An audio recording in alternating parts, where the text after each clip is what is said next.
Hello, welcome to the Theology Pugcast. This is C.R. Wiley, and I'm joined by my friends, the Pugs, and we're going to be talking about a few things today, like normal.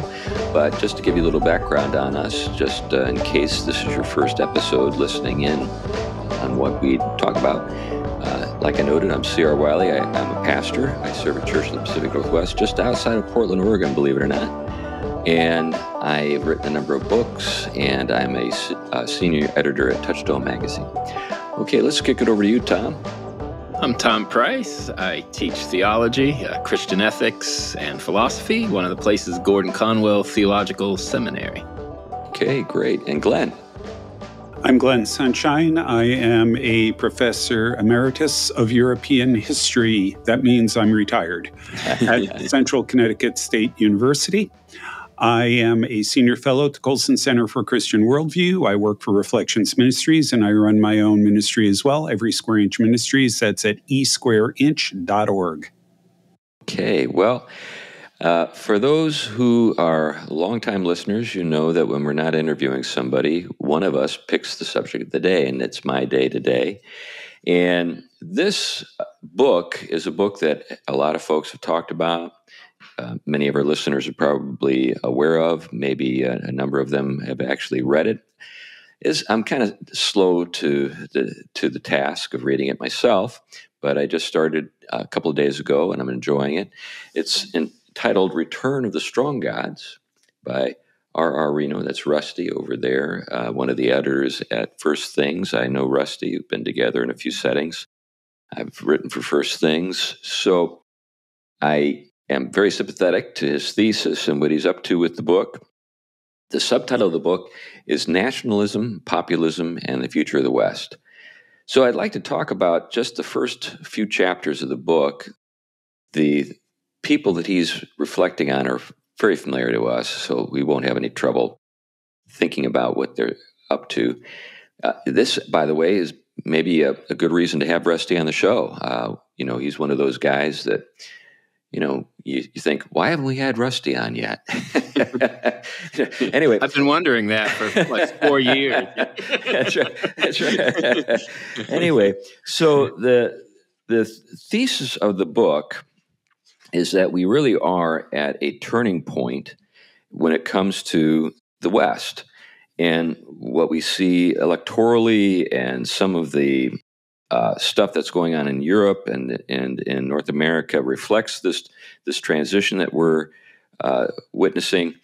And the transition, I guess paradoxically or ironically, is one that no one would have anticipated who wasn't maybe already on the same page with Rusty and us.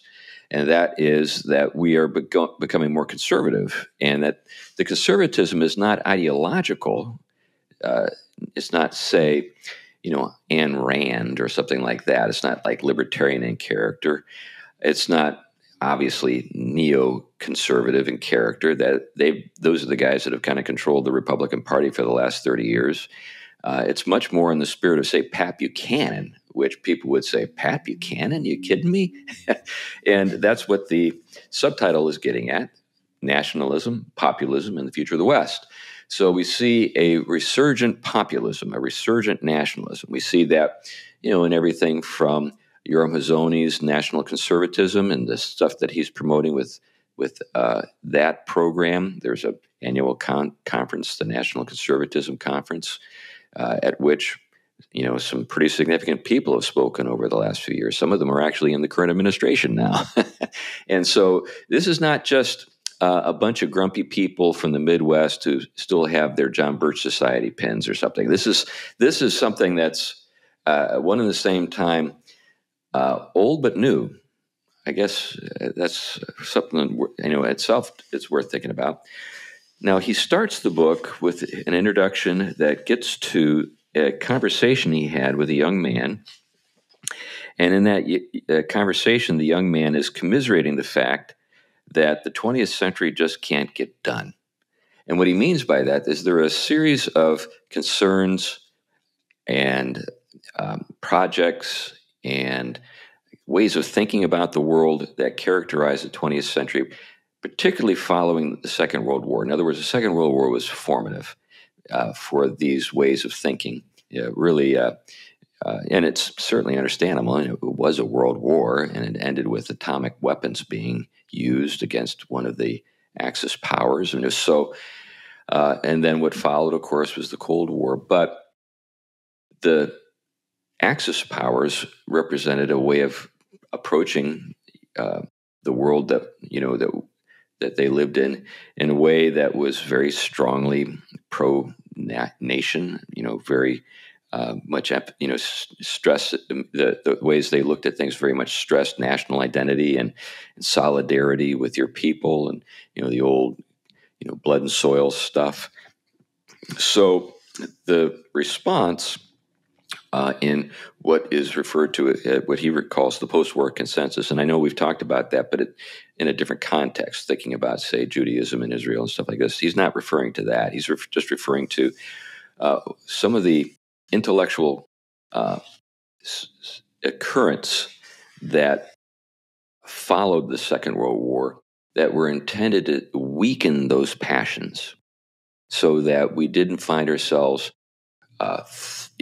being hurled into yet another global conflict. So that was the idea. And there were luminaries, thinkers, writers, and so forth who formulated ways of thinking about how society should be structured and how we should think about our identities and how we should think about our nations and so forth. Someone like Karl Popper and the Open Society, by the way, he spends a lot of time on Popper early in the book talking about what he was up to.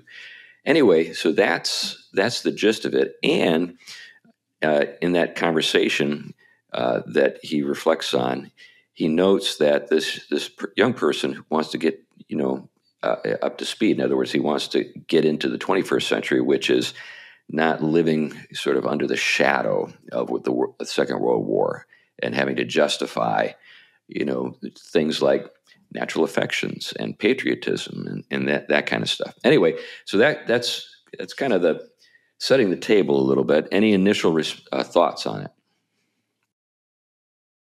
Well, I've actually been keeping an eye on what's going on in Europe, and it's not directly out of this, but I find it really, frankly, disheartening. In a lot of ways, I'm feeling very glad that I had the chance to be in Europe when Europe was still Europe. Uh-huh. But what we're seeing there is there's an attempt at this return to national identity and all of that, but that is being sort of systematically suppressed across the board. Right.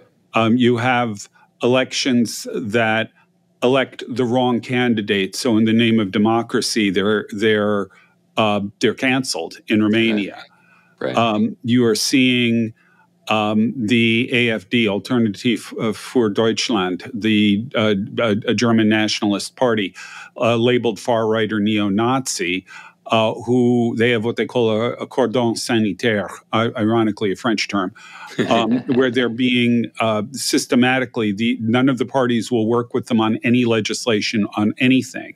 And even though they're the largest party by vote, I believe, largest or second largest party, they're being systematically cut out of the government. Yeah. You have the British government just passed a law, or just passed a I don't know whether it's a law or not, but they're systematically discriminating against native British people in criminal courts, where the native British will be judged more harshly than immigrants, Muslims specifically. Right. You have Marine Le Pen's party in France that has been practically blacklisted. On and on and on. The only place that you see where it's different is Italy, right, and in Eastern Europe, right, Hungary, right. But they're making efforts to do this. But the globalist, the EU, is fighting back, and they're using and the British Labour Party. They're using absolutely everything in their power to prevent anything like this from emerging. And of course, in the background, you also have the rise of Islamism. Right. Yeah, speaking to those things, I can't imagine a dumber approach that could be cooked up by the globalists than what they're doing. Because what they're just doing is fueling the resentment, energizing the opposition. What they ought to do, in my crude and naive way of thinking, is appropriate some of the things that these new parties are promoting and maybe work them into a more, I guess, friendly framework that allows them to maybe continue certain aspects of their larger program while at the same time recognizing, hey, we've gone too far, we've been too permissive, this is just kind of nuts, and now look what's happening. They can't afford to do it, which is also why, as Vance is correct, they're absolutely banning free speech. Right. Because if they allow any dissent, they're afraid of where this goes. And they're also, frankly, afraid of the Muslims. Yeah. Because there are so many in there that if systematic rioting begins in one country, it's going to spread across the continent. And it is interesting that, this takes it into kind of the theoretical at one level, but I think it really still plays into it, is that there is still just a complete adoption, because they don't have an alternative, of a constructed notion in the West, even the Enlightenment, as unfashionable as it is in the postmodern world, of something they call the state of nature. And they have such a raw view of it because it is a better alternative to Christian natural law or any kind of theocracy, right? Any way of creating a legal and moral order anchored in creation, in any sort of the word. And because of that, the Enlightenment kind of cushions that are there to prevent us getting too close to things like family and nation and anything like that, other than the kinds that we can create, manipulate, and control. Because if you have something tied more to the fabric of reality, then your cause of preventing that from having more power in reality than, quote unquote, you think it should have, is a threat to them. And so they would rather create something that undermines those things at every front, so they don't have the force and power they have. And so what you do have is a bad cocktail. This happened already with the world wars. This is why, when you look at Nazism, that all the claims to blood, soil, and all of this are basically adopting a state of nature rather than a created order framework. But they're drawn to it because the Enlightenment basically, in the modern shift in the world, basically made that constructed form of what looks like what is natural to us the only alternative they had, other than returning to some kind of theological vision for it.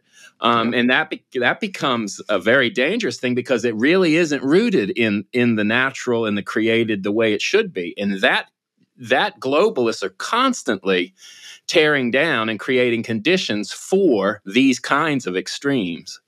This is, I think, why they're so committed to the sexual revolution, because that is the place where these natural affections form in a healthy traditional family. And so anything you can do to compromise that, weaken that, this is where the transgenderism stuff, I think, comes from too. I mean, there is just a simple perversity. I'm not saying that doesn't play into this, but I do think that there's more to it than that. I think there is just this irrational fear that drives a lot of this stuff. And so it just makes them say stupid stuff, absurd things, things that we just all know are just nonsense. But it's stuff that we're on board with it now, that we're not getting off this train. There's nobody getting off. We're going to ride it to the end. Yeah. Well, another part of this, I think, is something that came up at the Touchstone conference. I forgot who it was, but they pointed out that when you eliminate Christianity, then you also eliminate everything that depends on Christianity.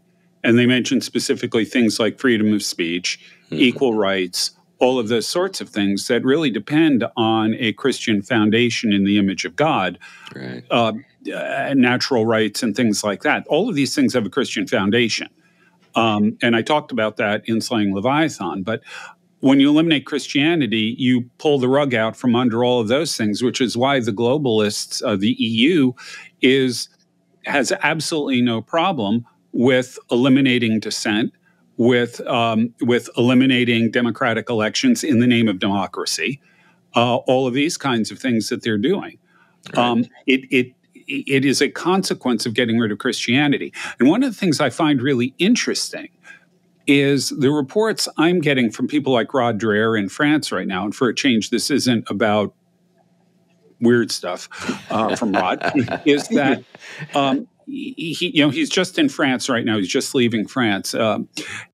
He says that the traditional Catholic masses in France are packed out. Mm.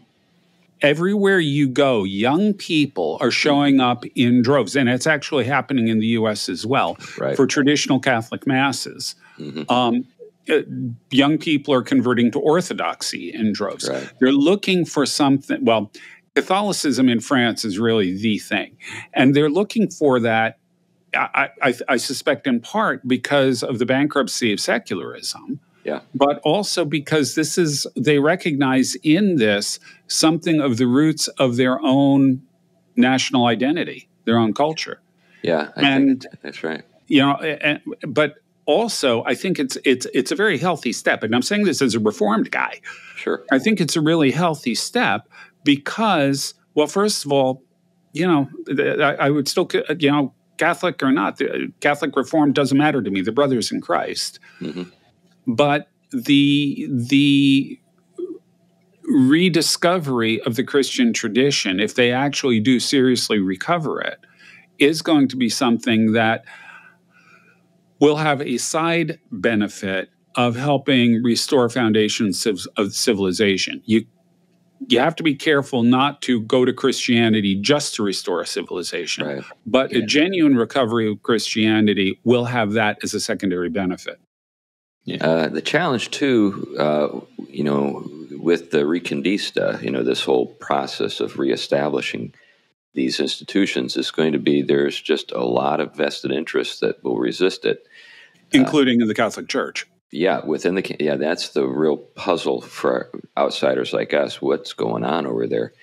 But obviously the Islamists who now have a foothold in Europe, much weaker foothold here in the United States, but they're here, and you've got also the secularists who are just like they're going to die on that hill. They're just not going to come around, and we're going to have to work hard to recover the access to the steering wheel with a lot of these institutions.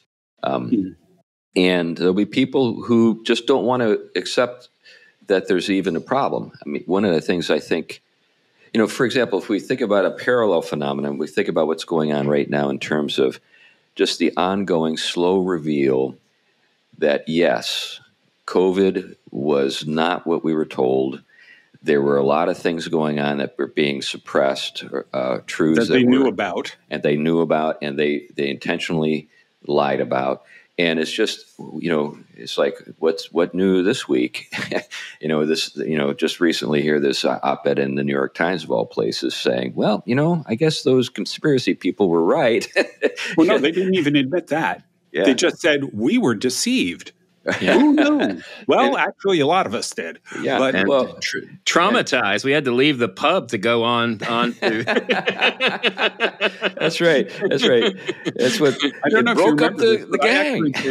Our first distance episode, I did in a plague doctor outfit. Yeah, I remember. Yeah, right. But who was deceiving whom? I mean, we're talking about the New York Times here. Somebody approved the editorial, and you people all go to the same dinner parties. You do know each other on first name basis, and you're kind of covering for each other all the time. Who are you trying to fool here? And anyway, but returning to the main theme here, the weakening of natural affections, I think, is what was I guess the cocktail of drugs that the post-war consensus, doctors of our society cooked up and have been feeding us for a long time. And the strong gods was, so when Rusty refers to the strong gods, he's not actually talking about, Thor or something. He's actually talking about natural affections. He's talking about these strong connections that we have to certain things, other people who share our ancestry, our language, our religion, that kind of thing. Let me read a little bit here from the introduction, where he's summarizing the weakening of these affections and the recovery of them. So this is from page 13 in the introduction. We continue to define ourselves culturally, even spiritually, as anti-totalitarian, anti-fascist, anti-racist, and anti-nationalist. I call the atmosphere of opinion that sustains all these anti-imperatives the post-war consensus. Although there has been political contention between the left and the right, it has been a sibling rivalry. As I will show, the post-war left fixed its attention on moral freedom and cultural deregulation, seeing them as natural extensions of the anti-authoritarian imperative, while the post-war right focused on economic freedom and market deregulation for similar anti-totalitarian reasons. As the long 20th century ends, this unified thrust is easier to discern, not least because the establishment left and right are closing ranks to denounce populism. I think that's a pretty cogent summary there. I think he's done a good job. But let's think a little bit about that.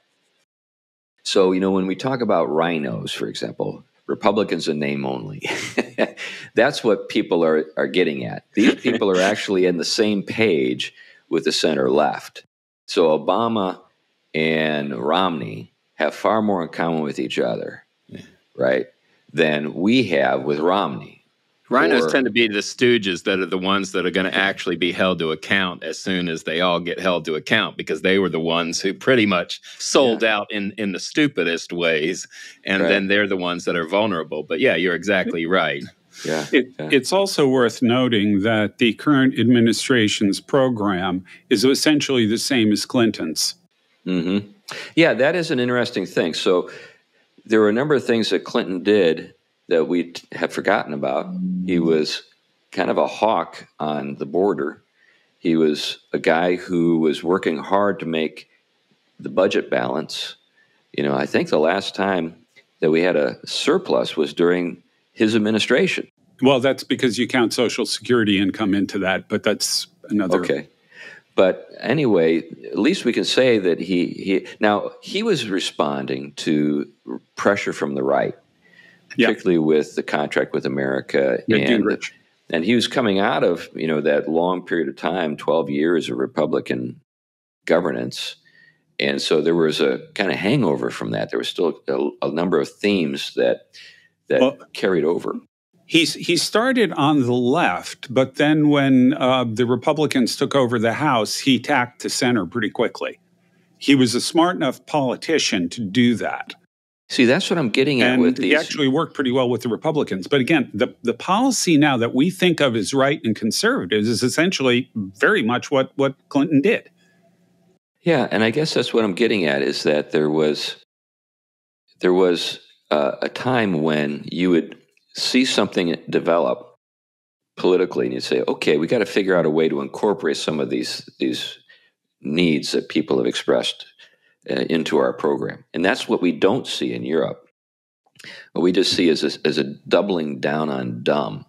Do you guys follow Eugippius and his Substack at all?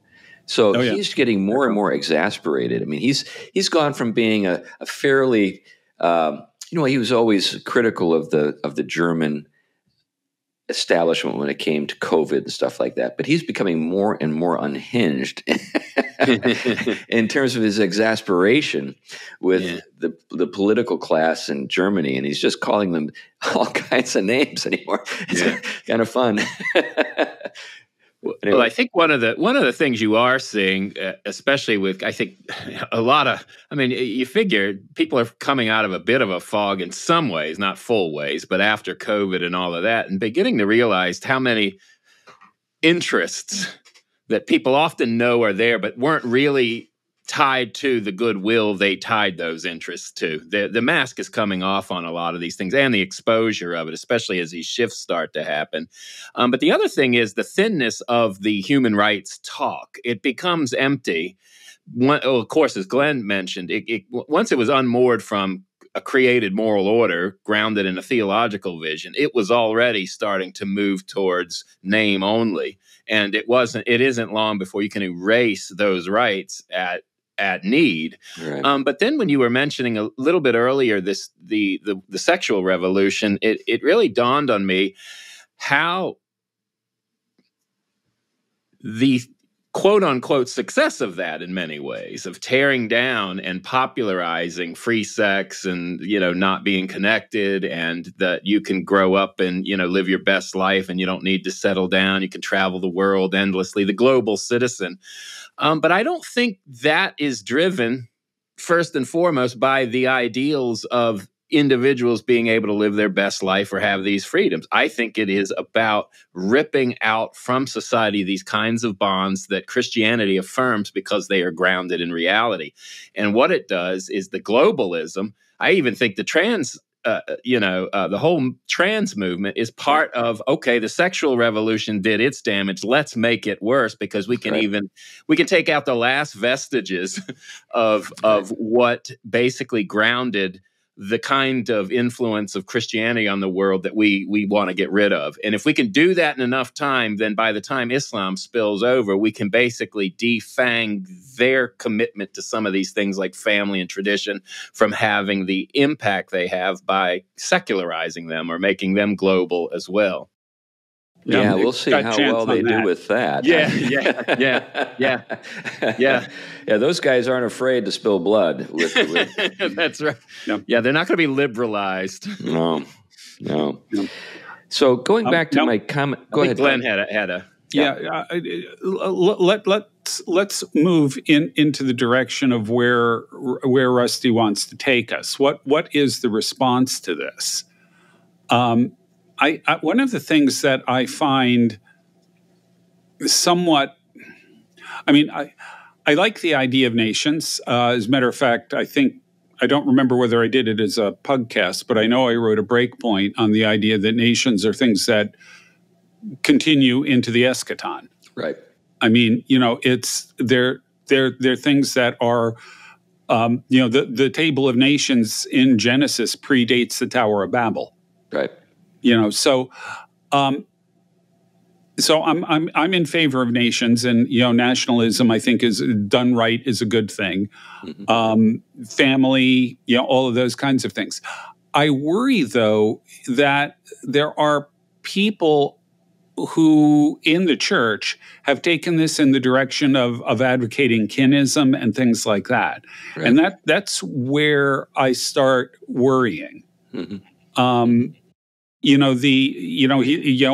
are anti-racist. Well, we should be, actually. Mm-hmm. So the sort of kinist thing, which moves you rapidly toward the anti-Semitic thing, and a whole host of other problems can come out of this. I think that's one of the things we've talked about for a long time, is that the shift, when it comes, the danger is an overshift. Right. Something that provides the justification for the leftward shift again. Now, so basically what we don't want is to get back to where we already are. In other words, we want a corrective that doesn't overcorrect and need correction. Can we pull that off? That's something I hope we can do. That's a question. And I think with that, I mean, the relationship to kin and family and culture is that even, they're porous without having to be the way that open border and without having to be so closed off and made narrow that there is no way of cultures benefiting other cultures or people benefiting or impact. I mean, we wouldn't have jazz. Sure, right? Yeah, all of the American folk music is a synthesis of different cultures coming together. Salsa, right? It's all there. Even bluegrass. What is a banjo? It's an African instrument that was taken up by the Scots-Irish and given that drone sound by putting it in because it was originally it wasn't a metal frame. It was a gourd that was used. And I think music is, one of the telling places where both the combination of the goods of differing cultures having differing gifts that qualify without being blurred into each other or being cordoned off in extreme ways. And I think when you realize the gift character of these things, and you don't overdo the extremes, which is the tendency. You can start to carve out the proper place for these. Yeah. Well, speaking to those things, let me read Rusty on the term strong gods. Let me just read for the benefit of our listeners what he has to say and why he uses the term. So he says, this is from page 14 in the intro. By strong gods, I do not mean Thor and the other residents of the Old Norse Valhalla, as we noted earlier. The strong gods are the objects of men's love and devotion, the sources of the passions and loyalties that unite societies. They can be timeless. Truth is a strong god that beckons us to the matrimony of ascent. They can be traditional, king and country, insofar as they still arouse men's patriotic ardor, are strong gods. The strong gods can take the forms of modern ideologies and charismatic leaders. The strong gods can be beneficent. Our constitutional piety treats the American founding as a strong god, worthy of our devotion. And they can be destructive. In the 20th century, militarism, fascism, communism, racism, and anti-Semitism brought ruin. So he's getting to this very matter that we're talking about here. And the question is, how do we sort these out? Now, knowing Rusty, I think what he wants to push us in the direction of the metaphysical. And that's one of the things he gets to in the first chapter. So he wants us to acknowledge the strength of truth. Now, the strength of truth, the significance of truth will call into question or check the excesses when it comes to these other things. That's what I think he is banking on. And I agree with him. The question I've got is, are we in a position in the near term to see a strong return of an emphasis on truth? I think there are lots of things that are challenging when it comes to pulling that off. But I think that in other words, he's not unaware. He's not unaware of the concerns that we have and other people have, and nevertheless, he's very much a proponent of a return to the strong gods, and that becomes clear throughout. Now, just to let everybody know, Rusty's married to a Jewish gal, so he's a Roman Catholic himself. So this is a guy who maybe some people would have a problem with because of that.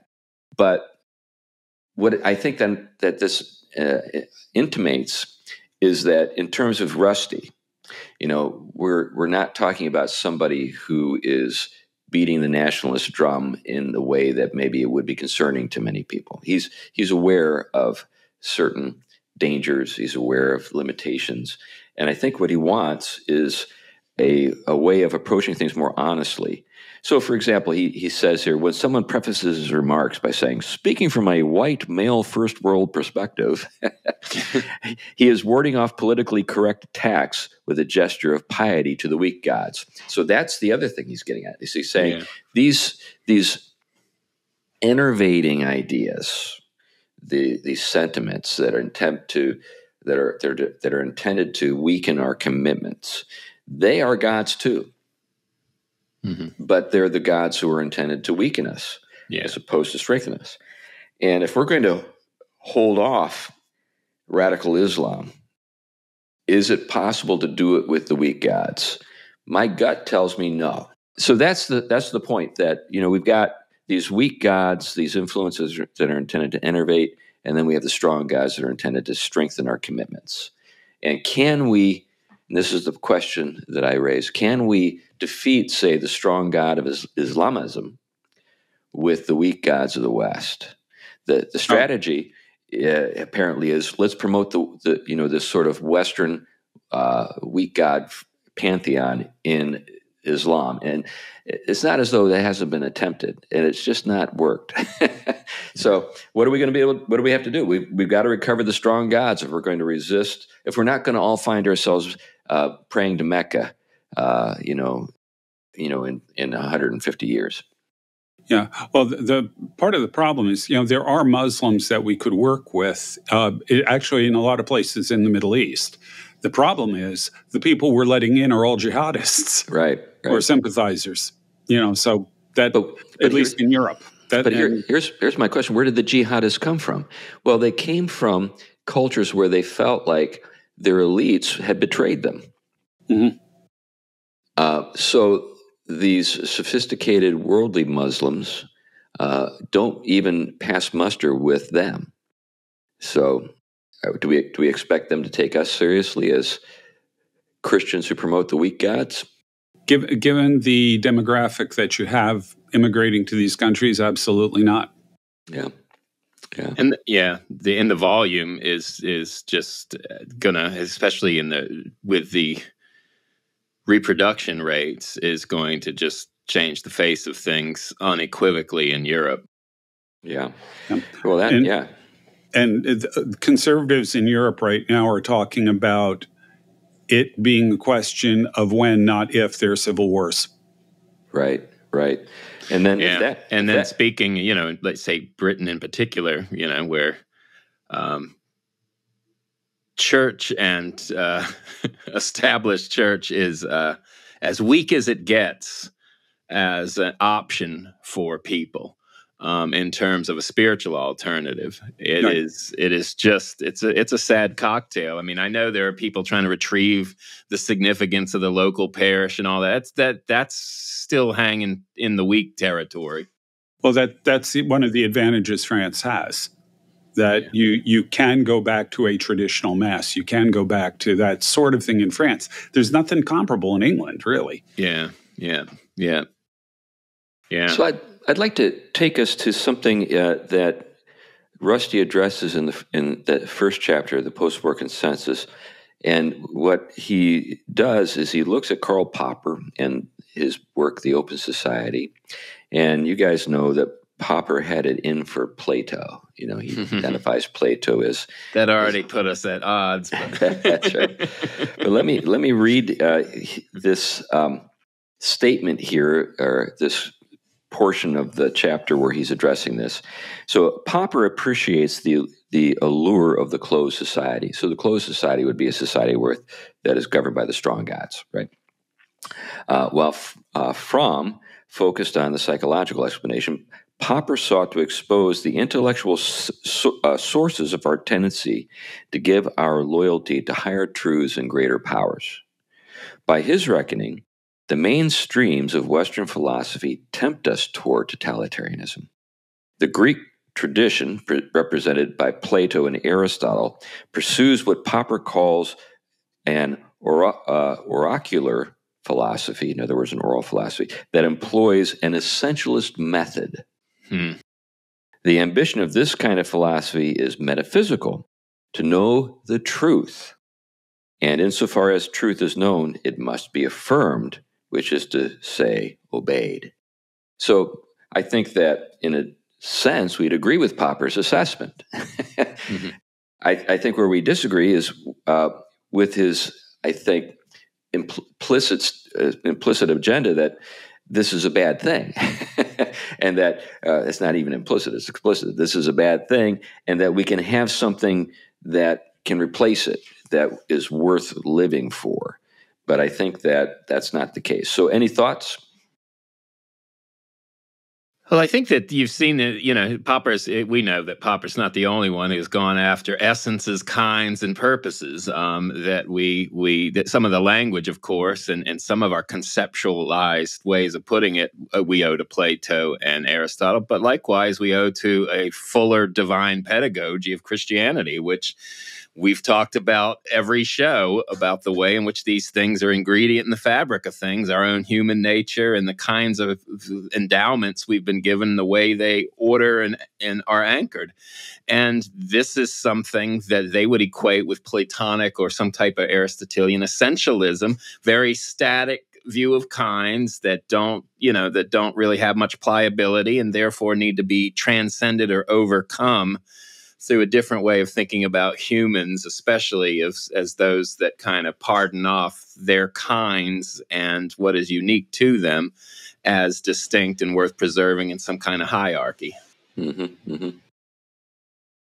Now, what he does here is he sort of combs out Popper's project in nominalist terms. So he notes on page 6, against the possibility of metaphysical knowledge, Popper endorses the nominalism of William of Ockham. Yeah. The 14th century Franciscan who argued that concepts such as human nature are not essences but merely linguistic conventions, nomen, name, or thus nominalism. By Popper's way of thinking, a methodological nominalism must play an important role in the reconstruction of Europe. It's anti-metaphysical linguistic conventionalism which prevents us from imagining we can grasp the truth with concepts, encourages modesty and respect to truth, a disposition we need if we are to develop an open society. And what he means by truth is just sort of facts, and data and that kind of stuff. Nothing that calls for, the response of the heart. Yeah. Well, it's interesting because I think we got a flavor of just exactly how open that society is when everything's considered a social construct. He didn't, I guess, intend that Nietzsche was going to slip in through that open society and come in with all his will to power and all social constructs are ultimately competitive. And then you bring in a whole host of other bizarre deities. Well, and two, what that means is that those of us who have strong notions or have a commitment to metaphysical truth are the enemy. Yes. We must be silenced. We have to, when we're in gatherings, parrot these bromides that, as a white male, whatever, rather than just saying, this is true. And that's not true. We have to qualify everything with this accepted language that we have to employ. Well, it's interesting, even when your way of putting it, because on the one hand, of course, they deny essences, but then they want us to function as though the conventions that we've constructed have to become something we have to affirm about ourselves in order to kind of flagellate ourselves because we've abused our will to power over others. It is a very bizarre, it gets very weird when you try to even bring some coherence to any of it. Yeah. And there's a kind of essentialism in it. Yes. But it's an essentialism based on intersectional categories. Yeah. Right. And it doesn't have any real power to cohere. I mean, things just fall apart. Everybody just pursues their own lusts and there's nothing to kind of keep things from going nuts. So we see it particularly with the sexual revolution and all of these various genders, etc. But what we can say, just what the data is telling us, is that population is collapsing. People are unhappy.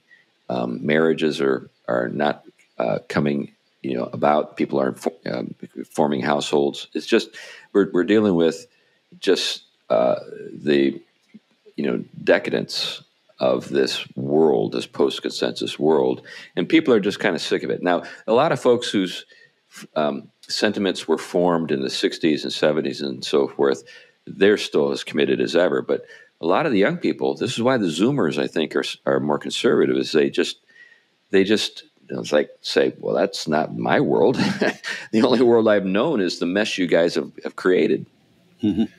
Yeah, I'm around enough, young, because, I have some, and it is very different than just even 5-6 years ago. The attitudes and the readiness to receive certain things that we would value, that just 5 years ago, they would see us as nothing but anchored in nothing but sheer bigotry and everything else. All the while, what we're all about is exactly the opposite. Right. Now, I guess getting back to the kind of the political and the movements that we see emerging around us, it does appear that the battle has been successful in at least the United States, at least at this point in time, when it comes to a pushback from a kind of populist way of thinking. And I know that there are certain conservatives who are unhappy with the messiness of it, and maybe they wish it was a little more sophisticated or a little more refined, or maybe they'd like it to be a little more internally consistent when they think of it as an ideology, if they try to understand it through an ideological lens. Yeah. But populism, by its character, is a political movement that rises from the ground. It's a popular movement. It's not something that comes necessarily from the top down. Now, I do think that there are leaders who have a sense of the moment and emerge to give it some direction. I think that's what we see with Trump. I think that in his case, he had some instincts that he was willing to go along with that caught a lot of people by surprise, that he could win with his approach. And what I'm thinking in particular is he identified especially working class interests, particularly the white working class, as being a unrepresented interest group. And he figured out a way to take advantage of that. Now, historically, that particular interest group was represented by unions, was represented by the Democratic Party in its more, I guess, union wing. But in the 90s, it was pretty clear that group got thrown to the curb. And it was Silicon Valley and the New Left and the sexual revolutionaries that took center stage in the Democratic Party. And there was just no place left for those other folks. Now, Obama took, I think, there was still some people in the Democratic Party who were white working class people, and he recognized that. He made them some promises, but he didn't keep his promises.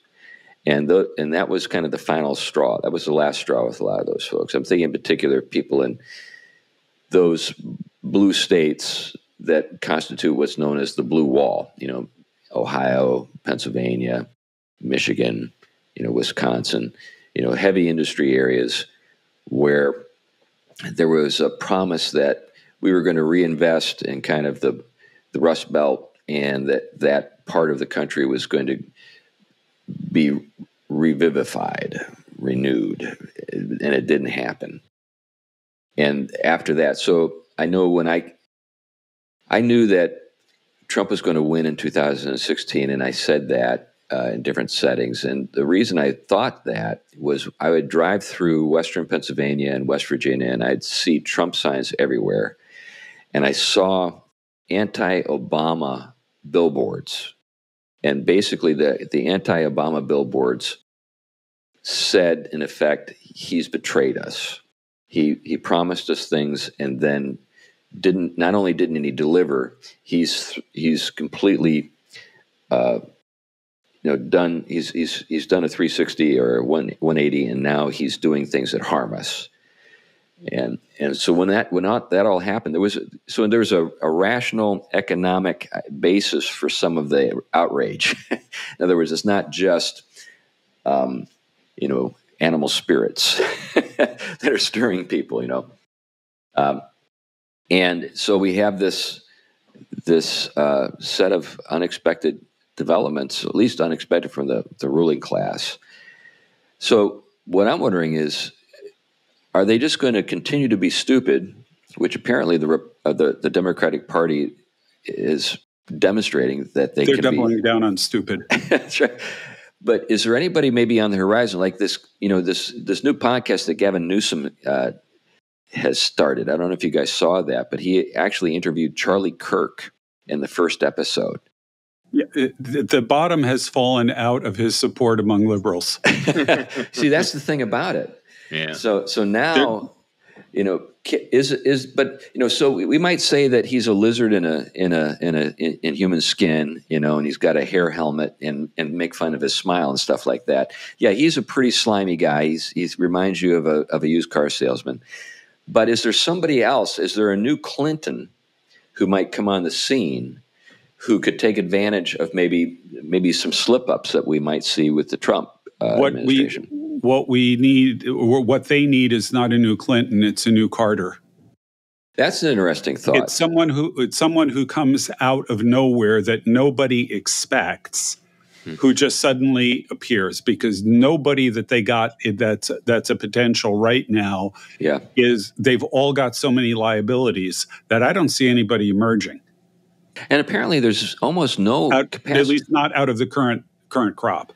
And there's no capacity for independent thought. These ridiculous public statements by members of Congress, Democratic senators and representatives, where they're saying the exact same thing. And it's just fun to make fun of them for just reading from a script, and you're just like, well, they pretty much had across the board, and we're finding out by all the ways they filtered funds, government on down, they created the consensus. Right. They bought it in so many ways to where you have one message out of every university, school system, local library, and everything else. Once that is not funded the same way, it's going to make anybody who comes along have to compete on a much different level than what they could take for granted before, that because they had basically a unified, like you said, same silly message, but because it was so everywhere and all encompassing, people basically thought it was fate and they had to go along with it, or it represented, the heart of things. And they've lost the Washington Post. Yeah. That started there's a crack in the New York Times. Right. Yeah. Right. If anything, that editorial demonstrates, that the Titanic that we call the New York Times is adjusting. It's changing course a little bit. Maybe there are pressures that are being felt there that we're not aware of. Yeah, but I think on a more, a kind of just a more everyday level, I think there are enough people feeling the nihilism and its results and how extreme it was getting.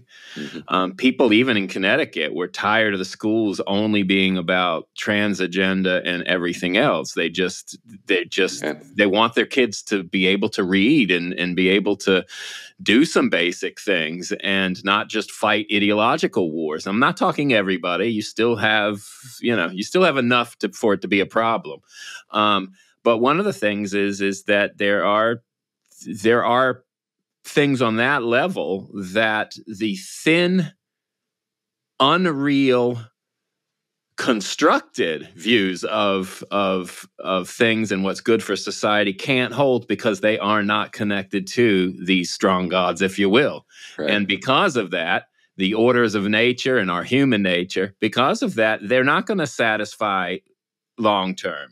Yeah. You can only hold up that which is unreal but so long before the cracks come flooding out. And I think you're dealing with that. But I think one of the things you do see already is the more radical kind of fringe groups trying to get a voice. You see it happening in the Democrat Party, the AOC lines that are trying to distance themselves from the kind of compromising Schumer age. But I think you're going to see that happen on the right as well. That will begin to say, "Oh, this isn't strong God enough," and will be tempted into the areas you've been talking about, Chris, where it can kind of go sour.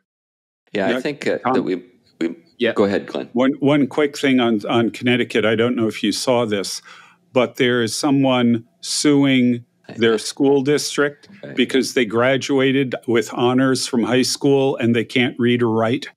Yes. Yes. Right. Incredible. Well, I hope they win. Yeah, she was accepted at UConn. But how horrible. Yeah, right.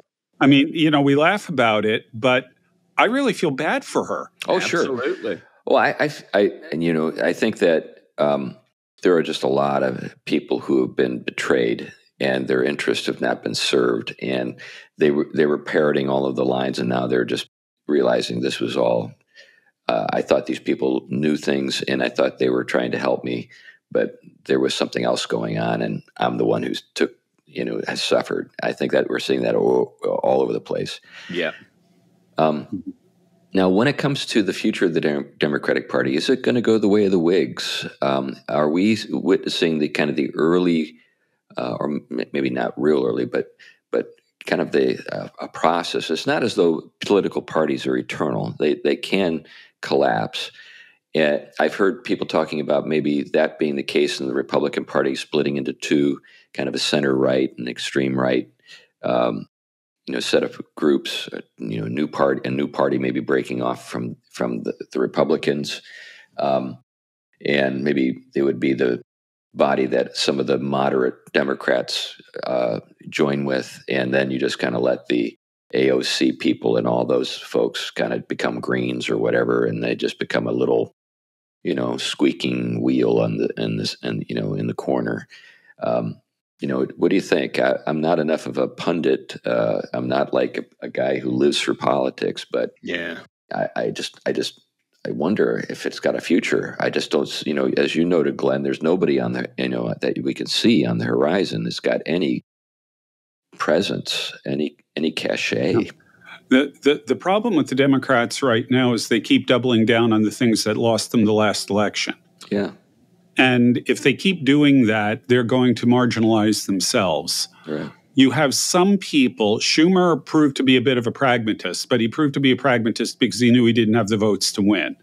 You've got Fetterman, who actually, he's saying, look, I'm going to work with him where I agree with him. Right. So you got Fetterman has proven to be a bit of a surprise. He's a pragmatist. Right. And, but he's radically the exception. Yeah, yeah. For the most part, the Democratic Party seems very much intent on going down. I mean, just sticking on their ideological ship and going down with it, because the ideological. Well, as you pointed out, there with Trump in doing what he's doing, he's systematically eliminating their control over all the institutions. And without that, the insanity of their ideology can't sink them. It's so constructed it can't be held up. They need a totalitarian grip on things to hold it up, and they for a long time they sustained it. I mean, but a lot of it was because the name, the post-war consensus, the name calling worked. What happens when you've been called the name so much it doesn't stick or stop you anymore? And I think Trump is representative of everything they've name called. He represents, and he won. Yeah. So that's it. And you've got judges who are part of the system who are trying to stop it, but that's not going to work. No.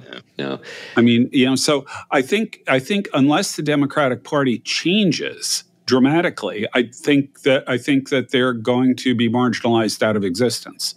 They'll turn into a third party Green type thing, but there's going to be something that'll replace them. Yeah, that is such an astonishing thing to consider. They were just, their halcyon days during the Obama years, it was sort of like, the future is ours. They didn't have any modesty, for one thing, and they didn't think that there was anything they could do to sort of like undermine their own program. It was just like, we're going to just control everything. And And now we're wondering if they've got a future. It's just an amazing turn. I've got to admit, Trump reminds me, what he is doing reminds me a bit of a strategy that would have been followed in the same situation by someone like Richelieu or someone along those lines. Bismarck. In the same situation would do exactly what he's doing. He's smart enough, he's a shrewd enough businessman to understand this, and he's got good people around him. Yeah. He's systematically dismantling all of the things, in the name of saving money. Yeah, he's systematically dismantling all of the things that are supporting the ideology behind the opposition. Yeah. And it is absolutely ruthless. Yeah. It's also absolutely necessary. Yeah, it's a wonder to behold. We might be seeing the end of the Department of Education from the looks of it, and that'll be a great win. But I get the daily email from the Chronicle of Higher Education. It's just remarkable to see how they have kind of been defanged.